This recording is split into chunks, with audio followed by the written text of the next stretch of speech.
Unlock the power of cloud hosting for your WordPress site without spending a dime, thanks to AWS's generous free tier. Today, we're diving into how to host and manage your WordPress website using Amazon Web Services free tier.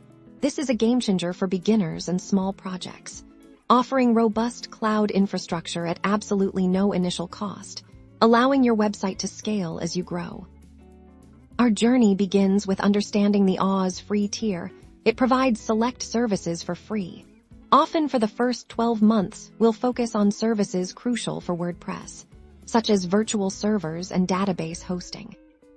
First, you'll need an AWS account. Head over to the AWS website and navigate to the free tier section. Follow the straightforward sign-up process. You'll be guided through creating your account and verifying your identity, which is a standard security measure. Once your account is set up, we'll explore the AWS Management Console. This is your central hub for managing all AWS services. Don't be intimidated by the many options. We'll focus on the essentials for WordPress. The core of our WordPress hosting will be a virtual server. We'll use Amazon Elastic Compute Cloud, or EC2. From the free tier, this is essentially a virtual computer in the cloud where your website files will live. We'll select the appropriate machine image, an instance type that falls within the free tier limits. Think of this as choosing the operating system and basic configuration for your virtual server. Next, for your WordPress site to function, it needs a database. We'll set up a free tier eligible Amazon Relational Database Service, or RDS instance. This will store all your website's content, posts, and settings.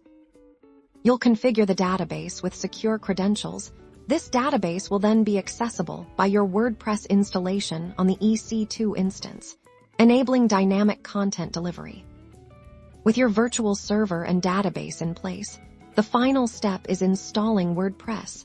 This typically involves uploading your WordPress files to the EC2 instance and connecting it to your RDS database using the credentials you set up. And that's it. You've successfully set up and are managing a WordPress website leveraging the AWS free tier. This is a fantastic starting point, offering scalability and powerful features without any upfront investment. Get building.